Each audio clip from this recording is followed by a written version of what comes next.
নমস্কার বন্ধুরা, আজকের ক্লাসে আমরা আলোচনা করব পশ্চিমবঙ্গ পঞ্চায়েত পরীক্ষা 2026-এর পরবর্তী জিকের প্র্যাকটিস সেট নাম্বার 19 নিয়ে। এর আগে অলরেডি আমরা 18টা ক্লাস কমপ্লিট করেছি, যার প্লেলিস্ট প্রপারভাবে তোমরা অল ইন্ডিয়া র্যাঙ্কার্স ইউটিউব চ্যানেলে পেয়ে যাবে এবং এই ফেসবুক পেজের মধ্যেও তোমরা দেখতে পাবে। তো আজকে আমরা 19 নম্বর প্র্যাকটিস সেট নিয়ে আলোচনা করব, যেখানে জিকের 20টি কোশ্চেন থাকবে এবং প্রতিটি প্রশ্নের ডিটেল সলিউশন নিয়ে আলোচনা করব। তো অবশ্যই তোমরা শেষ পর্যন্ত দেখবে। এখনও পর্যন্ত যে আগের ক্লাসগুলো রয়েছে, যারা যারা দেখোনি তোমরা সকলে সেগুলো দেখে নেবে, এবং তোমরা যারা নতুন রয়েছে আমাদের ইউটিউব চ্যানেল অল ইন্ডিয়া র্যাঙ্কার্সকে সকলে সাবস্ক্রাইব করে রাখবে এবং ফলো করে রাখবে এই ফেসবুক পেজটিকে। এছাড়া ম্যাথের ক্লাস নাম্বার 6 নিয়ে আমরা অলরেডি আলোচনা করেছি, 6টি কিন্তু প্র্যাকটিস সেট নিয়ে আলোচনা করা হয়েছে, সেগুলোও দেখতে পাবে তোমরা। এবং সকলকে বলবো, আমাদের যে অল ইন্ডিয়া র্যাঙ্কার্স যে ইউটিউব চ্যানেল, তার সাথে সাথে এই যে অ্যাপ রয়েছে, এই অ্যাপটিকে সকলে কিন্তু ডাউনলোড করে রাখবে, আর টেলিগ্রামেও সকলে যুক্ত হবে। তার কারণ এই অ্যাপের মধ্যে তোমরা জিকের যে প্র্যাকটিস সেটগুলো রয়েছে তার সলিউশন কিন্তু তোমরা ওখানে পেয়ে যাবে, অর্থাৎ তার ফ্রি পিডিএফ যে ক্লাসের পিডিএফগুলো, সেগুলো কিন্তু তোমরা ওখানে পেয়ে যাবে। ঠিক আছে, তো চলো আজকের ক্লাসটি আমরা শুরু করি। প্রথম আজকের প্রশ্ন রয়েছে আমাদের, পাট্টাডাকল স্মৃতিস্তম্ভের সমূহ যেটি কোথায় অবস্থান করছে? তো গ্রুপ অফ মনুমেন্টস অ্যাট পাট্টাডাকল, এটি কিন্তু অবস্থান করছে আমাদের কোন রাজ্যে? সঠিক উত্তর হয়ে যাবে কর্ণাটক।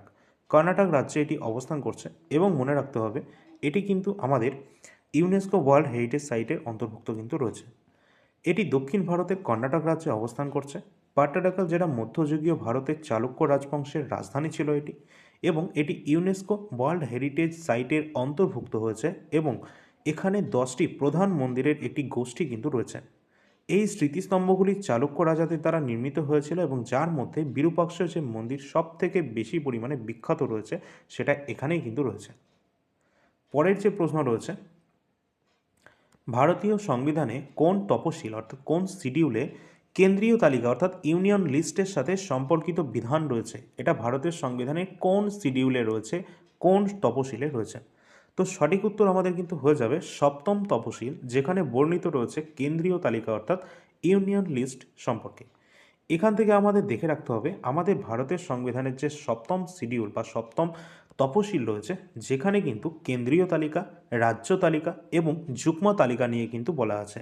এবং মনে রাখবে, এই যুগ্ম তালিকা বা কনকারেন্ট লিস্ট, এটি কিন্তু আমরা কোন দেশের সংবিধান থেকে নিয়েছি?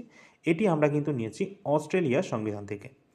কেন্দ্রীয় তালিকায় এমন বিষয় কিন্তু থাকে যেগুলো শুধুমাত্র কেন্দ্র সরকার আইন প্রণয়ন করতে পারে। যেমন কীরকম বলো তো?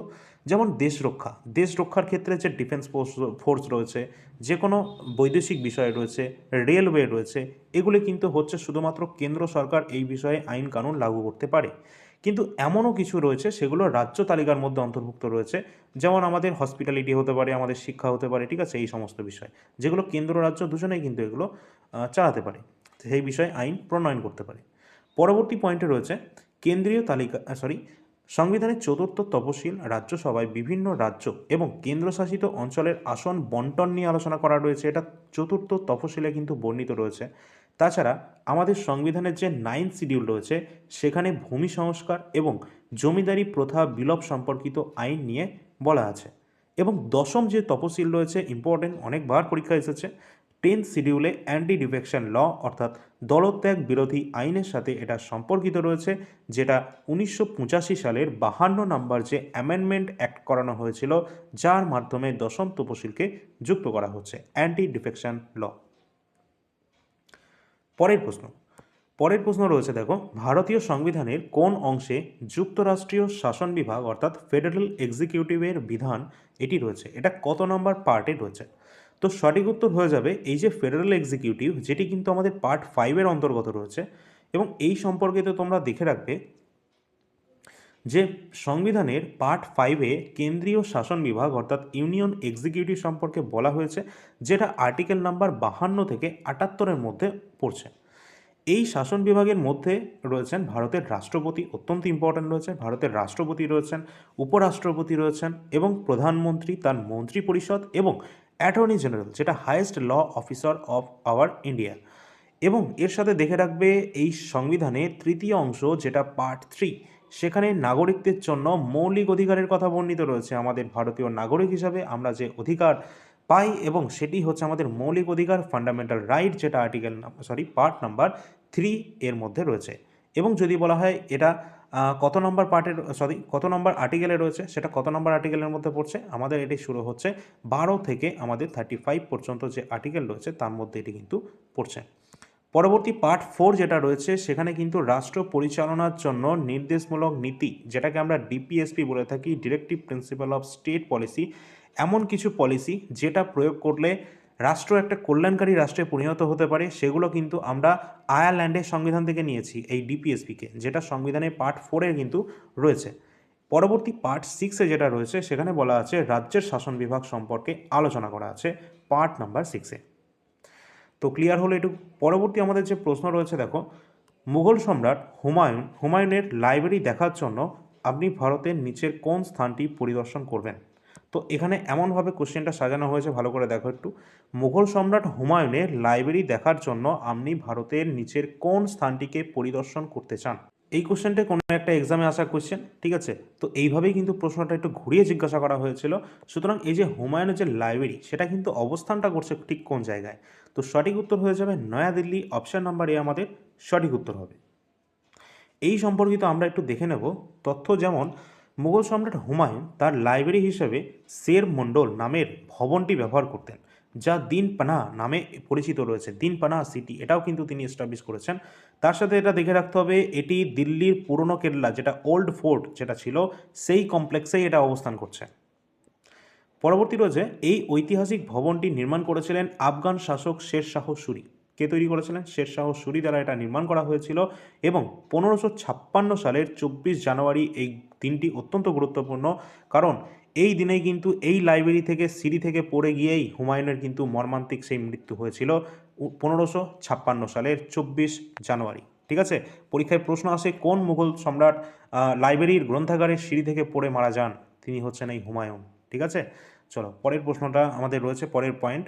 সেখানে দেওয়া হচ্ছে শের মন্ডল ভবনটি মূলত হুমায়ুনের ব্যক্তিগত লাইব্রেরি এবং জ্যোতির্বিদ্যার মান মন্দির হিসাবে ব্যবহৃত হতো। পরের প্রশ্ন রয়েছে দেখো, 5 নম্বর কোশ্চেন রয়েছে, নিচের মধ্যে কে এলাহাবাদ দুর্গ, এলাহাবাদ ফোর্ট এটি নির্মাণ করেছিলেন? তো এলাহাবাদ ফোর্ট এটি কিন্তু নির্মাণ করেছিলেন সম্রাট আকবর। অপশান নাম্বার সি আমাদের সঠিক উত্তর হবে। এবং এই সম্পর্কিত আমরা দেখে নেব কিছু গুরুত্বপূর্ণ ইনফরমেশান। যেমন দেখো, এলাহাবাদ দুর্গ এটা মুঘল সম্রাট আকবর 1583 সালে নির্মাণ করেছিলেন, এবং দুর্গের ভিতরের একটি পাথরের শিলালিপি অনুসারে এর ভিত্তিপ্রস্তর স্থাপন করা হয়েছিল, যেটা 1583 সালে। এই দুর্গটি গঙ্গা এবং যমুনা নদীর সঙ্গমস্থলে এটা অবস্থান করছে, যেটা যমুনা নদীর ঠিক তীরে অবস্থান করছে। এবং এটি আকবরের দ্বারা নির্মিত বৃহত্তম দুর্গগুলির মধ্যে একটি ছিল, এবং এর স্থাপত্যে অসামান্য শৈলীর প্রভাবও রয়েছে। অর্থাৎ এটি কিন্তু তিনি তৈরি করেছেন, সেই সম্পর্কিত তথ্য রয়েছে। পরের প্রশ্ন আছে, ভারতীয় সংসদে সাধারণত কে অর্থ বাজেট বা ফাইন্যান্স বাজেট এটি পেশ করে থাকেন? দেখো, এই যে ফাইন্যান্স বাজেট রয়েছে সেটাকে কিন্তু পেশ করে থাকেন কে? অবশ্যই রাজ্য বা কেন্দ্রের অর্থমন্ত্রী কিন্তু সেটা সংসদে পেশ করে থাকেন। রাজ্যের ক্ষেত্রে অবশ্যই রাজ্যের অর্থমন্ত্রী পেশ করেন, সেটা রাজ্যের বিধানসভায়, এবং সংসদের ক্ষেত্রে তিনি কিন্তু পেশ করে থাকেন অর্থমন্ত্রী। এক্ষেত্রে আমাদের দেখে রাখতে হবে, আমাদের সংবিধানে কিন্তু বাজেট বলে কোনো শব্দ কিন্তু নেই, কারণ আমাদের সংবিধানে যেটা আছে 112 নম্বর অনুচ্ছেদে এটাকে বলা হয় অ্যানুয়াল ফাইন্যান্সিয়াল স্টেটমেন্ট, যেটাকেই আমরা কিন্তু বাজেট বলে থাকি। ঠিক আছে, তো এরকম বাজেট বলে কিন্তু কোনো শব্দ সংবিধানে নেই, এটাও মনে রাখবে। 112 নম্বর অনুচ্ছেদ যেটা ডাইরেক্টলি কিন্তু আমাদের নির্দেশ করছে অ্যানুয়াল ফাইন্যান্সিয়াল স্টেটমেন্টকে। পরবর্তী রয়েছে, বাজেট সাধারণত ভারতের অর্থমন্ত্রী দ্বারা লোকসভায় পেশ করা হয়ে থাকে, এবং এই বাজেট একটি নির্দিষ্ট আর্থিক বছরের, অর্থাৎ আর্থিক বছর আমরা কোনটাকে বলি, 1 এপ্রিল থেকে আমাদের অর্থনৈতিক বছর অর্থাৎ ফাইন্যান্সিয়াল ইয়ার কিন্তু শুরু হয়, যেটা 31 মার্চ পর্যন্ত চলে। এই যে টাইম পিরিয়ডটা রয়েছে এটাকেই কিন্তু আর্থিক বছর হিসাবে ধরা হয়, এবং এই বছরের সম্পূর্ণ আনুমানিক আয় এবং ব্যয়ের যে বিবরণ সেটাই হচ্ছে আমাদের বাজেট। সংসদে বাজেট পাসের যে পর্যায় রয়েছে, যেমন প্রথমে তো পেশ করা হয়ে থাকে, এবং সেখানে সাধারণ আলোচনা করা হয়, তারপর বিভাগীয় কমিটির দ্বারা সেটাকে যাচাই করা হয়, তারপর সেখানে অনুদানের দাবির ওপর ভোট করা হয়, এবং পরিশেষে কিন্তু সেই বিলটা পাস করানো হয় সমস্ত মেম্বারদের দ্বারা। পরের প্রশ্ন রয়েছে, মাদাগাস্কার কোন মহাসাগরে অবস্থান করছে? দেখো, মাদাগাস্কার এটি আমাদের যে কান্ট্রি রয়েছে সেটি কিন্তু অবস্থান করছে কোন মহাসাগরে? অবশ্যই কিন্তু এখানে সঠিক উত্তর হয়ে যাবে। দেখো, এই যে আমাদের মাদাগাস্কার যে কান্ট্রি রয়েছে এটি কিন্তু আমাদের মূলত পড়ছে কোন কন্টিনেন্টে বলো? এটি কিন্তু পড়ছে আফ্রিকা মহাদেশে। আফ্রিকা মহাদেশের ঠিক রাইট সাইডে কিন্তু এটি পড়ছে এবং এটি কিন্তু আমাদের যে ভারতীয় জলসীমার ক্ষেত্রে যদি বলা হয়, ভারতীয় না, এটা যদি আমাদের জলসীমা বা ওসিয়ানের ক্ষেত্রে বলা হয়, মহাসাগরের ক্ষেত্রে এটি কিন্তু ভারত মহাসাগরের মধ্যে পড়ছে। অর্থাৎ দেখো, মহাদেশ হিসাবে এটা কিন্তু আফ্রিকার অন্তর্গত, কিন্তু যদি আমরা মহাসাগরের কথা বলি সেটা কিন্তু আমাদের পড়ছে অবশ্যই ভারত মহাসাগরের অন্তর্গত হচ্ছে এই মাদাগাস্কার। এই জন্যই কিন্তু এই কোশ্চেনটা তোমাদের এইভাবে জিজ্ঞাসা করা হতে পারে। ঠিক আছে, চলো এই ধরনের আমরা একটু দেখে নেব পরবর্তী কী আছে। মাদাগাস্কার হলো ভারত মহাসাগরে অবস্থিত একটি স্বাধীন দ্বীপরাষ্ট্র। এটি আফ্রিকার বৃহত্তম দ্বীপ, এই জন্যই কিন্তু এটা জিজ্ঞাসা করা হয়, এবং বিশ্বের চতুর্থ বৃহত্তম দ্বীপ হচ্ছে এটি। নেক্সট, এটি মোজাম্বিকের উপকূল থেকে প্রায় 450 কিলোমিটার পূর্ব দিকে অবস্থান করছে। প্রায় 88 মিলিয়ন বছর ধরে এটি অনন্য ভূখণ্ড থেকে বিচ্ছিন্ন থাকায় এখানকার বেশিরভাগ উদ্ভিদ এবং প্রাণী প্রজাতির অন্যান্য বিভিন্ন রকমের বৈশিষ্ট্য কিন্তু এখানে রয়েছে, অর্থাৎ বিভিন্ন ধরনের প্রজাতির উদ্ভিদ এবং প্রাণী কিন্তু এখানে দেখা যায়। বিশ্বের সবচেয়ে বড় দ্বীপ হলো গ্রিনল্যান্ড, যা উত্তর আটলান্টিক এবং আর্কটিক মহাসাগরের মধ্যে অবস্থান করছে। সেটা হচ্ছে বিশ্বের সবচেয়ে বড় দ্বীপ গ্রিনল্যান্ড। পরের প্রশ্ন আছে, নিচের কোনটি বিশ্বের তৃতীয় বৃহত্তম মহাসাগর? বিশ্বের তৃতীয় বৃহত্তম মহাসাগর হচ্ছে আমাদের এই ভারত মহাসাগর, অবশ্যই ইম্পর্টেন্ট রয়েছে। তার সাথে আমরা দেখে রাখবো এই ভারত মহাসাগর হলো আয়তনের দিক থেকে বিশ্বের তৃতীয় বৃহত্তম, এবং বিশ্বের বৃহত্তম এবং গভীরতম মহাসাগর হচ্ছে আমাদের প্রশান্ত মহাসাগর, বিশ্বের বৃহত্তম এবং তার সাথে গভীরতম। আটলান্টিক মহাসাগর হলো বিশ্বের দ্বিতীয় বৃহত্তম মহাসাগর, যেখানে অবশ্যই দেখে রাখবে নিচের যদি বলা হয় 4টে অপশান দিয়ে দেবে যে কোন মহাসাগরটি এস আকৃতি বিশিষ্ট, তাহলে কিন্তু আমাদের হয়ে যাবে এই আটলান্টিক মহাসাগর। এটি কিন্তু এস আকৃতির মতো দেখতে। এছাড়া বিশ্বের সবচেয়ে ছোট মহাসাগর হলো উত্তর মহাসাগর, যেটা আর্কটিক মহাসাগর আমরা বলে থাকি সেটি, এবং ভারত মহাসাগরই বিশ্বের একমাত্র মহাসাগর যার নামকরণ কোনো নির্দিষ্ট দেশের অর্থাৎ আমাদের ভারতের নাম অনুসারে কিন্তু করা হয়েছে। এটাও কিন্তু অত্যন্ত গুরুত্বপূর্ণ পয়েন্ট, ভালো করে এখনও পর্যন্ত অনেকেই হয়তো এটা খেয়াল করোনি।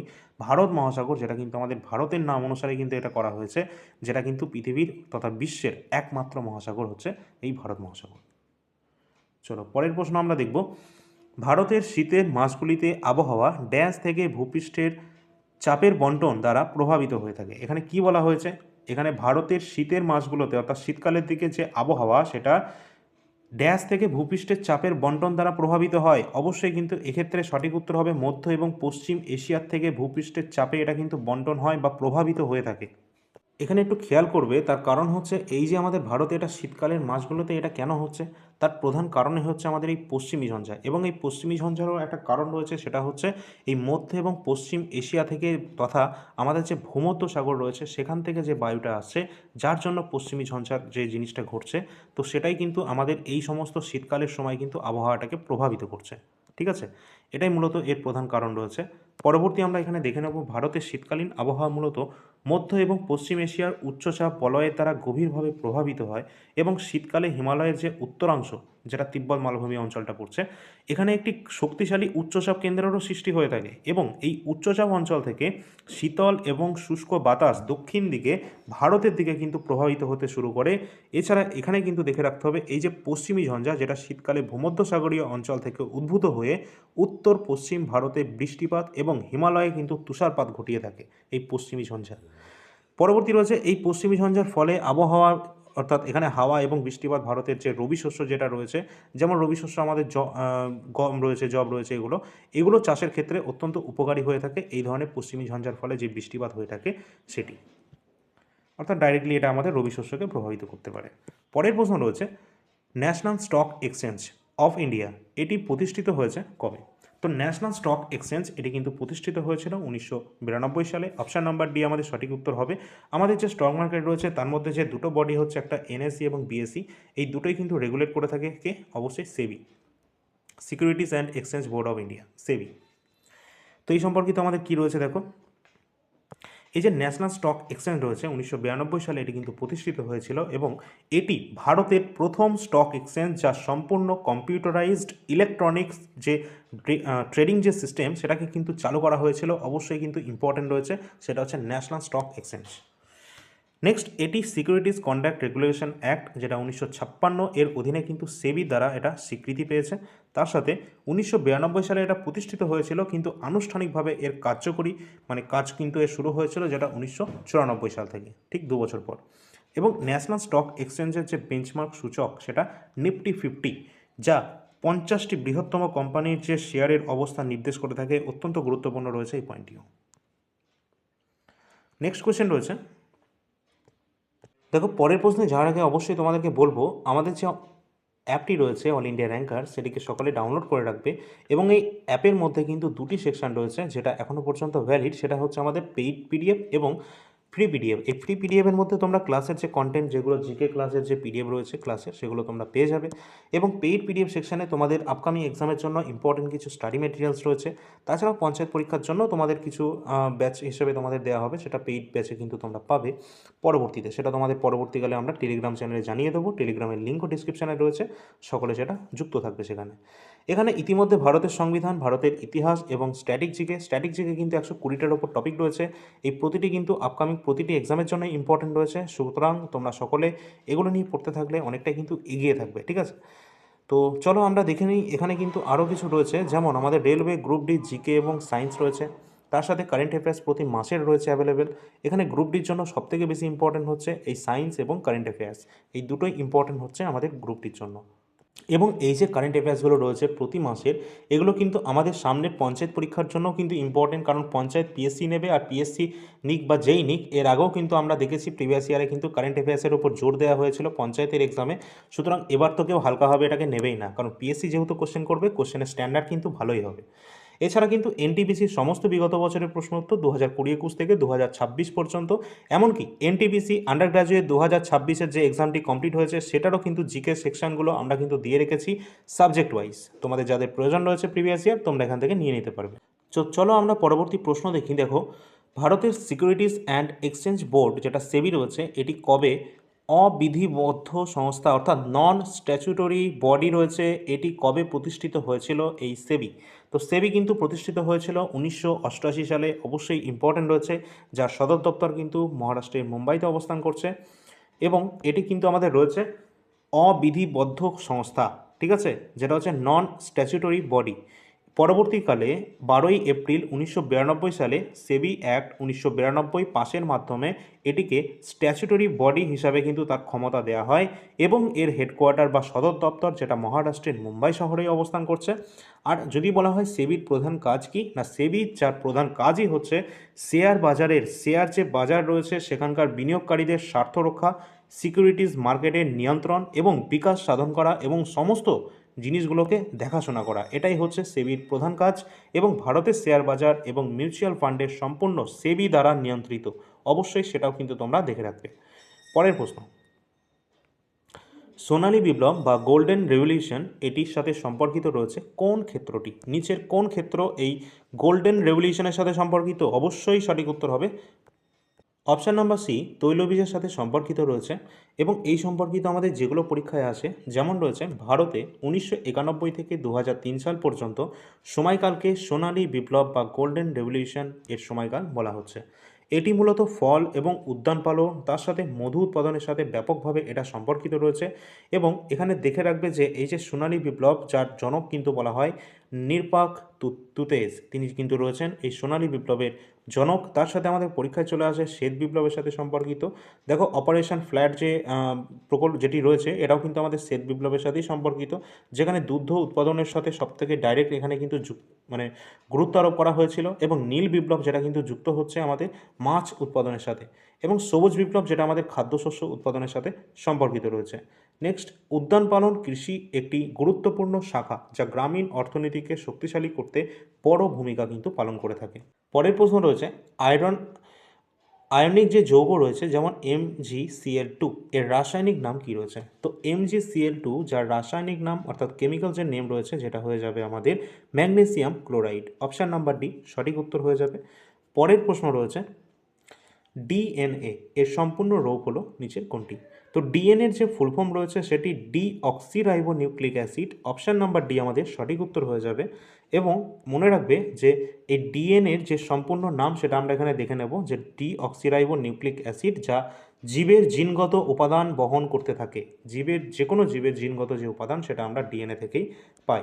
এবং দুটি পলিনিউক্লিওটাইড চেন দিয়ে গঠিত হয়ে থাকে, অর্থাৎ ডিএনএ হচ্ছে ডবল হেলিক্স দ্বারা কিন্তু গঠিত। এবং এর আকার সেটা কে তৈরি করেন, এটা কিন্তু অত্যন্ত ইম্পর্ট্যান্ট একটা প্রশ্ন রয়েছে।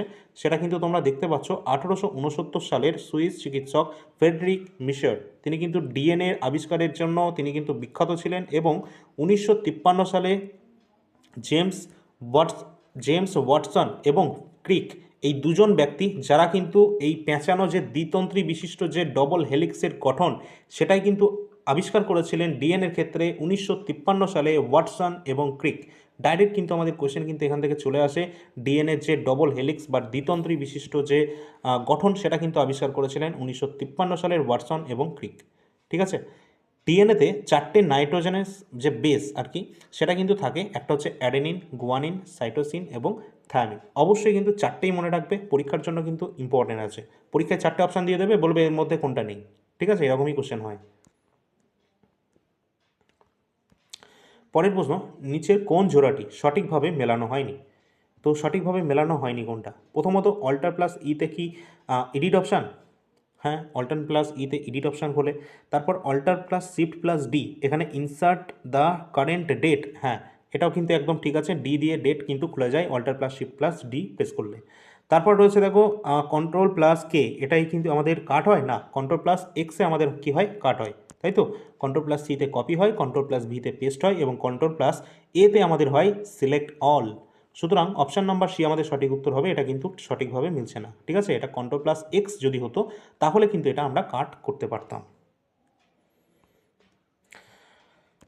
দেখো এখানে মাইক্রোসফট ওয়ার্ডে কন্ট্রোল প্লাস কে শর্টকাট ব্যবহার করলে আমরা টেক্সটকে হাইপার লিঙ্ক যুক্ত করতে পারি। হ্যাঁ, কন্ট্রোল প্লাস কে এর শর্টকাট কী রয়েছে, আমরা যদি এমএস অফিস বা মাইক্রোসফট ওয়ার্ডে এমএস অফিস ওয়ার্ড, যেখানে আমরা কন্ট্রোল প্লাস কে এটা ব্যবহার করে যে কোনো জায়গায় লিঙ্ক অ্যাক্টিভেট করতে পারি। ঠিক আছে, যে কোনো লিঙ্ক আমরা যে কোনো, যখন তোমাদের যখন পিডিএফ দিয়ে দেখবে তখন কিন্তু ওখানে লিঙ্ক দেওয়া থাকে, পিডিএফের নিচে টেলিগ্রামের লিঙ্ক দেওয়া থাকে, ক্লিক করলেই তোমরা ডাইরেক্ট টেলিগ্রামে চলে যেতে পারো।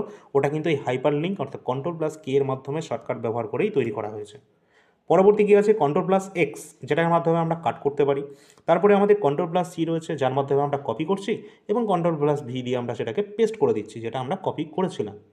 তার সাথে অল্টার প্লাস ই যে শর্টকাট রয়েছে, এটা কিন্তু পুরোনো প্রোগ্রামকে এডিট মেনু খুলতে কিন্তু ব্যবহার করা হয়ে থাকে, এবং কন্ট্রোল প্লাস এ করলে আমরা সিলেক্ট অল করতে পারি, সেটা কিন্তু যে কোনো ডকুমেন্টের ক্ষেত্রে।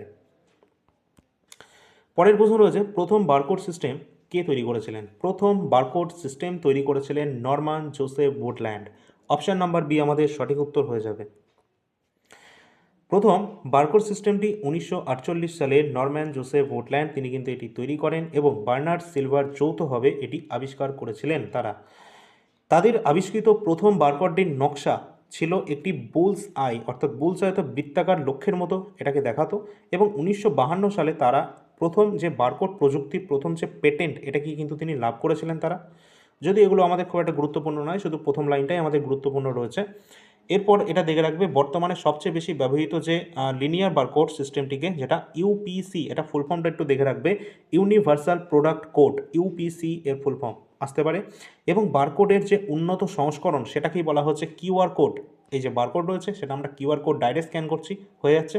তো এটাকেই কিন্তু বলা হচ্ছে কিউআর অর্থাৎ quick response code. QR code এর full form quick response code, যেটা আজ থেকে কত বছর আগে দেখো তৈরি হয়েছিল, সেটা 1994 সালে জাপানের ডেনসো ওয়েব কোম্পানি কিন্তু তৈরি করেছিল এই কিউআর কোড।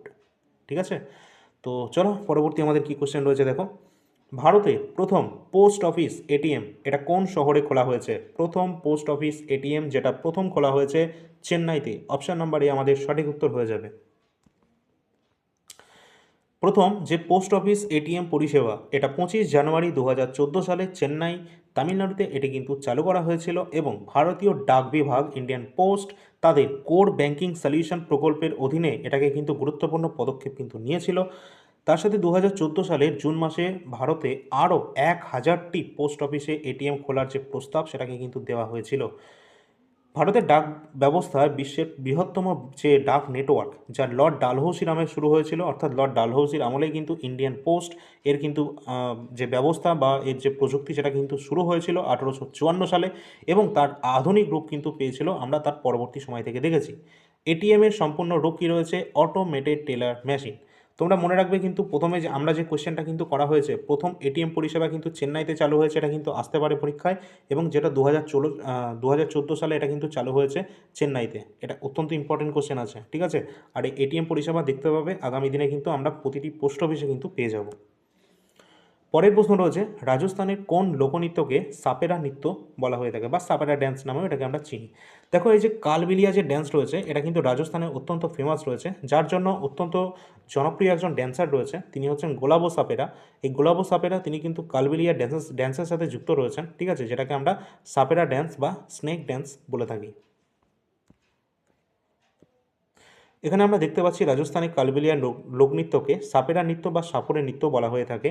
এই নৃত্যটি রাজস্থানের কালবেলিয়া নামক একটি যাযাবর উপজাতিদের মাধ্যমে পরিবেশিত হয়, এবং এটা কিন্তু অত্যন্ত গুরুত্বপূর্ণ রয়েছে। 2010 সালের ইউনেস্কো দ্বারা কালবেলিয়া নৃত্যকে একটি ইনট্যাঞ্জিবল কালচারাল হেরিটেজের অন্তর্ভুক্ত করা হয়েছে। এটা অত্যন্ত ইম্পর্টেন্ট, যেটা সাল 2010 সালে করা হয়েছে।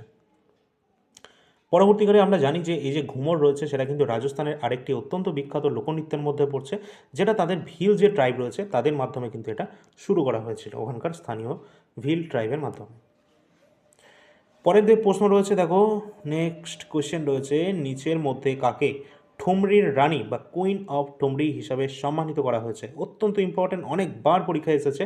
তো গিরিজা দেবী, অপশান নাম্বার ডি সঠিক উত্তর হয়ে যাবে। গিরিজা দেবী, তাকে কিন্তু বলা হচ্ছে কুইন অফ ঠুমরি। এখান থেকে এসএসসিতে অনেক প্রশ্ন এসেছে, রেলে অনেক প্রশ্ন এসেছে। তোমাদের আবারও বলছি, আমাদের কিন্তু আপকামিং যে এক্সাম সেটা কিন্তু পিএসসি করাবে। আর পিএসসির যে প্রিভিয়াস ইয়ারগুলো যদি তোমরা এখনও করে যাও বা ডব্লিউপির প্রিভিয়াস ইয়ার করো, অবশ্যই তোমরা ভুল করবে, কারণ আগের বছরের প্রশ্নের সাথে এই আপকামিং যে এক্সামগুলো হতে যাচ্ছে তার কোনো মিলই কিন্তু থাকবে না। তোমরা ম্যাক্সিমাম কিন্তু দেখতে পাবে এগুলো কেন্দ্রীয় সরকারের রেল এবং এসএসসির ওপর কিন্তু ফোকাস বা বেস করা কিন্তু কোশ্চেন থাকবে। খুব যে হাই লেভেল হবে তাও কিন্তু নয়, এবং একদম যে লো লেভেল যেগুলো আগে হতো সেরকম কিন্তু হবে না, ঠিক আছে। একটা স্ট্যান্ডার্ড মেনটেন করার কিন্তু চেষ্টা করবে, সেটাই কিন্তু দেখতে পাবে আগামী দিনে। এই যে গিরিজা দেবী, ভারতীয় শাস্ত্রীয় সঙ্গীতে তাকে ঠুমরির রানী বলা হয়ে থাকে, এবং তিনি কিন্তু বেনারস ঘরানার সাথে যুক্ত রয়েছেন। হিন্দুস্তানি শাস্ত্রীয় সঙ্গীত শিল্পী ছিলেন তিনি। শাস্ত্রীয় সঙ্গীতকে জনপ্রিয় করার পাশাপাশি তিনি ঠুমরি গায়িকা এবং শৈলী হিসাবে তিনি কিন্তু জনপ্রিয় লাভ করেছিলেন। তার সাথে এখানে একটা দেখে রাখবে, তার ভক্ত এবং পরিচিতদের মধ্যে তিনি পরম স্নেহে আপ্পাজি নামে কিন্তু পরিচিত ছিলেন গিরিজা দেবী, এবং তার অসামান্য অবদানের জন্য তিনি ভারত সরকারের থেকে পদ্মশ্রী, যেটা 1972 সাল, পদ্মভূষণ 1989 এবং পদ্মবিভূষণ 2016 সালে সম্মানিত হয়েছেন এই গিরিজা দেবী। দেখো তোমাদেরকে আবারও বলে রাখি, পঞ্চায়েতের জন্য আমরা যেভাবে স্টাডি মেটেরিয়ালস তৈরি করছি, শুধু পঞ্চায়েত নয়, আপকামিং প্রতিটি এক্সামে কিন্তু তোমরা কমন যাতে পাও সেই ধরনের স্টাডি মেটেরিয়ালস তোমাদেরকে কিন্তু আমরা দিয়ে দেবো। দেখো ছাত্রদের কি চাই, ছাত্রদের চাই হচ্ছে এমন একটা নোটস যেটা পড়ে তারা সেই যে জবটা করার চেষ্টা করছে বা সেই চাকরিটা ক্র্যাক করার চেষ্টা করছে সেটার জন্য তারা যেন একদম দারুণভাবে ফল পায়। বা আমরা কিন্তু যে নোটস তোমাদেরকে দেবো সেটা নিয়ে তোমাদেরকে এটুকু তোমাদের সুনিশ্চিত করতে পারবো যে তোমাদের টাকার বিনিময়ে যাই তোমরা কিন্তু দাও না কেন, সেটার ওপর ভিত্তি করে তোমরা যে নোটস তোমাদেরকে আমরা দেবো, এবং সেটা যদি তোমরা টোটালটা কমপ্লিট করে ফেলতে পারো, আর যদি অন্য কেউ যদি অন্য কারোর যদি নোট পড়ে 100-র মধ্যে আমি যদি বলে রাখি সে যদি 80 পায়, তো আমাদের যে নোটস তোমরা হাতে পাবে সেটা যদি টোটালটা কমপ্লিট করে যাও, তোমরা এই 80 থেকে 81ও কিন্তু পাবে। মানে অন্যদের তুলনায় এটা বেস্ট পারফরমেন্স করার চেষ্টা করবে তোমাদেরকে, মানে অন্যদের তুলনায় অনেকটা এগিয়ে নিয়ে যাবে। এই কম্পিটিটিভ এক্সাম মানে কি, কম্পিটিটিভ এক্সাম মানেই হচ্ছে অন্যদের তুলনায় তোমরা কতটা এগিয়ে যাচ্ছ। কেউ একজন 30 পাচ্ছে, তুমি 31 পাচ্ছ, তবেই তো তোমার সিলেকশনটা হবে, তাই না? তো অন্যদের তুলনায় যতটা বেস্ট তোমাদেরকে আমি দিতে পারি স্টাডি মেটেরিয়ালস, সেটা কিন্তু আমারও চাপ রয়েছে, ঠিক আছে। সব দিক থেকে আমি খেয়াল রেখেই তোমাদেরকে সেইভাবেই স্টাডি মেটেরিয়ালস কিন্তু দেওয়ার চেষ্টা করব। এবং আগামী দিনে শুধু পঞ্চায়েত নয়, পঞ্চায়েত হোক, আইসিডিএস হোক, ডব্লিউপি হোক, সমস্ত স্টাডি মেটেরিয়ালস তোমরা পেয়ে যাবে অল ইন্ডিয়া র্যাঙ্কার্স মোবাইল অ্যাপের মাধ্যমে, ঠিক আছে, যেটা হবে একদম বেস্ট এবং একদম তোমাদের জন্য সকলের জন্য যাতে নিতে পারে সেই রকমই কিন্তু প্রাইস থাকবে। একদম এমন নয় যে খুব বেশি দিয়ে দিলাম, তা কিন্তু নয়। যাই হোক, যখন আমি দেবো সেটা তোমাদেরকে জানিয়ে দেবো টেলিগ্রামে, সকলে একটু যুক্ত থাকবে। পরের যে প্রশ্ন রয়েছে, দেখো গৈর যে নৃত্য রয়েছে যেটা রাজস্থানে কোন সম্প্রদায়ের মাধ্যমে এটি পরিবেশিত হয়? এটি কিন্তু রাজস্থানে ভিল যে সম্প্রদায় রয়েছে তাদের মাধ্যমে এটা পরিবেশন করা হয়ে থাকে। এই সম্পর্কিত যদি আমরা একটু দেখে নিই, দেখো গৈর যে লোকনৃত্য রয়েছে যেটা কিন্তু রাজস্থানে ভিল এবং মিনা যে আদিবাসী সম্প্রদায় রয়েছে তাদের মাধ্যমে এটাকে পরিবেশন করা হয়ে থাকে, এবং এই নৃত্যটি সাধারণত হোলি উৎসব এবং জন্মাষ্টমীর সময় ব্যাপকভাবে এটাকে প্রদর্শিত করা হয়ে থাকে। রাজস্থানে গুর্জর সম্প্রদায় চারি নামক লোকনৃত্যের একটা বিখ্যাত যে এখানকার প্রচলন কিন্তু রয়েছে রাজস্থানে। তার সাথে রয়েছে গৈরি নাচে কিন্তু পুরুষ এবং মহিলা উভয়ই কিন্তু অংশ নেয় এবং তারা অত্যন্ত রঙিন ঐতিহ্যবাহী যে পোশাক সেটাকে কিন্তু পরিধান করেন এবং এই ধরনের যে ফক ড্যান্স রয়েছে সেটাকে পরিবেশন করা হয়। রাজস্থানে আরও কয়েকটি বিখ্যাত আদিবাসী বা লোকনৃত্য রয়েছে, যেমন ভাবাই, কাচ্চিগাড়ি, কাঠপুতলি, এগুলো কিন্তু আমরা দেখতে পাই রাজস্থানে, তাই না? তো অত্যন্ত জনপ্রিয় রয়েছে রাজস্থানের বিভিন্ন যে লোকনৃত্য রয়েছে। এর আগেও কিন্তু তোমাদেরকে আমি ক্লাস দিয়েছিলাম এই সম্পূর্ণ লোকনৃত্য থেকে, ক্লাসিক্যাল ড্যান্স থেকে, বিভিন্ন পেইন্টিং থেকে, তারপরে বিভিন্ন যে আমাদের ঘরানাগুলো রয়েছে, ইনস্ট্রুমেন্ট রয়েছে, এই সম্পর্কিত অনেক ক্লাস কিন্তু দিয়েছি, যেগুলো এসএসসি রেলের জন্য প্রিভিয়াস ইয়ারে অনেক প্রশ্ন এসেছিলো। সুতরাং এইগুলোর ওপর একটু তোমাদেরকে ধ্যান দিতে হবে, কারণ এইগুলোর ওপর থেকেই কিন্তু তোমাদের একদম বেসিক বেসিক কোশ্চেন করবে, যেগুলো অলরেডি আমি কিন্তু করিয়ে দিয়েছি তোমাদেরকে। তো আমাদের ক্লাসটি আজকে এই পর্যন্তই ছিল। পরবর্তী আমাদের ক্লাস থাকবে, একটা ম্যাথের ক্লাস থাকবে, তার পরবর্তী আমাদের আবার জিকে শুরু করব। তোমাদেরকে বলে রাখি, অবশ্যই টেলিগ্রামে সকলে যুক্ত হবে এবং অ্যাপটি ডাউনলোড করে রাখবে, কারণ আজকের ক্লাসের পিডিএফটাও তোমরা অ্যাপের মধ্যেই পাবে, ফ্রি পিডিএফ সেকশানে, ঠিক আছে?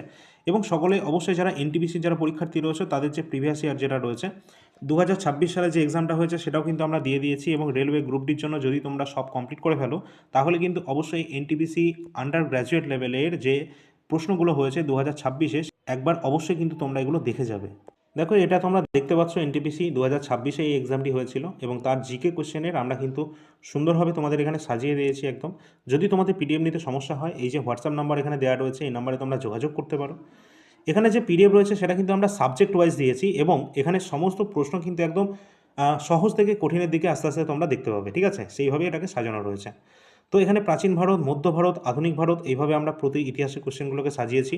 তার সাথে সাথে এখানে ভূগোল, অর্থনীতি সব কিছু এখানে পরপর তোমরা পেয়ে যাবে। এর ডেমো পিডিএফ বা এর সম্পর্কিত ডিটেলস তোমরা কিন্তু অ্যাপের মধ্যে দেখতে পাবে। তাছাড়াও তোমরা কিন্তু টেলিগ্রামেও যুক্ত থাকবে, সেখানেও আমি একবার শেয়ার করে দেবো এটাকে। আর এটা কিন্তু আমাদের এনটিপিসি এক্সাম যেটা 2026-এ হয়েছে, আর এটা রেলওয়ে গ্রুপ ডির জন্যও ইম্পর্টেন্ট। কেন? কারণ রেলওয়ে কিন্তু একটা এক্সামের যে প্রশ্ন সেটা অন্য আর একটা এক্সামে কিন্তু জিজ্ঞাসা করে। এটা কিন্তু ট্রেন্ড রয়েছে, রেলওয়ে এটা কিন্তু মানে প্রচুর মাত্রায় এটা ফলো করে, ঠিক আছে? সুতরাং এগুলো যদি তোমরা একবার দেখে যাও তাহলে জিকের দিক থেকে যে 20 নাম্বার রয়েছে জিকে এবং কারেন্ট অ্যাফেয়ার্স মিলে, এখানে কিন্তু তোমরা অনেকটা ভালো কিন্তু পারফর্ম করতে পারবে। এখানে যে কারেন্ট অ্যাফেয়ার্সগুলো রয়েছে সেগুলো কিন্তু তোমরা পড়ে যাবে, এটা তোমাদের জন্য কিন্তু উপযোগী হবে, ঠিক আছে? এখানে যেটা তোমাদেরকে দেখাচ্ছি সেটা কিন্তু একদম আমাদের ডেমো পিডিএফ রয়েছে, ঠিক আছে? যেটা 17টা পেজ দেখতে পাচ্ছ, যদিও কিন্তু যে ফুল পিডিএফ রয়েছে সেটা 83টা পেজের মধ্যে কমপ্লিট করা আছে। সেটা কিন্তু তোমরা দেখতে পাবে অ্যাপের মধ্যে, সম্পূর্ণ বিস্তারিত তথ্য এখানে দেওয়া রয়েছে। এছাড়া এই হোয়াটসঅ্যাপ নাম্বারের মাধ্যমেও তোমরা যোগাযোগ করতে পারো যদি কোনো সমস্যা তোমাদের হয়ে থাকে। পরবর্তী রয়েছে আমাদের এখানে দেখো জুন 2026-এর প্রতি মাসের যে কারেন্ট অ্যাফেয়ার্স, যেটা কিন্তু 13 টাকা দিয়ে তোমরা কিন্তু পেয়ে যাবে যে কোনো মাসের কারেন্ট অ্যাফেয়ার্স। এগুলো এসএসসি রেল ওপর সবথেকে বেশি মাত্রায় ফোকাস করা হয়। যদিও আমাদের আপকামিং এক্সাম রয়েছে পঞ্চায়েত বা পিএসসি অন্যান্য এক্সাম, সেগুলোর জন্য এটা সমানভাবে গুরুত্বপূর্ণ রয়েছে। এখানে 450-এর ওপর তোমরা যে কোনো মাসের প্রশ্ন উত্তর তোমরা পেয়ে যাবে, 450-এর ওপরই কোশ্চেন থাকবে, যেগুলো সমস্ত এক্সামের জন্য ইম্পর্টেন্ট রয়েছে। এবং সামনে যে রেলওয়ে গ্রুপ ডি রয়েছে তাদের জন্য এটা সমানভাবে গুরুত্ব রয়েছে, কারণ রেলওয়ে গ্রুপ ডিতে তোমরা জানো সায়েন্সের কোশ্চেন, সায়েন্স তো আছেই, তার সাথে সাথে আমাদের কারেন্ট অ্যাফেয়ার্সের উপর সবথেকে বেশি জোর দেওয়া হয়। যাই হোক, তোমরা প্রিভিয়াস ইয়ার এগুলো তোমরা করতে থাকো, তার সাথে সাথে রেলওয়ের যে এনটিপিসি রয়েছে একদম লেটেস্ট, সেই কোশ্চেনগুলো একবার দেখে যাবে। সেখানকার যে কারেন্ট অ্যাফেয়ার্সের কোশ্চেন এসেছিলো রেলওয়ে এনটিপিসি ইউজি লেভেলে, সেগুলোও দেখে যাবে একবার, ঠিক আছে? কারণ ওখান থেকেও অনেক প্রশ্ন কিন্তু কমন চলে আসতে পারে। তো আজকের ক্লাসটি আমাদের এই পর্যন্তই ছিল। পরবর্তী দেখা হচ্ছে পরবর্তী ক্লাসে। সকলে ডাউনলোড করে রাখবে অল ইন্ডিয়া র্যাঙ্কার্স মোবাইল অ্যাপটি এবং টেলিগ্রামে সকলে যুক্ত থাকবে, ঠিক আছে? তো ধন্যবাদ সকলকে।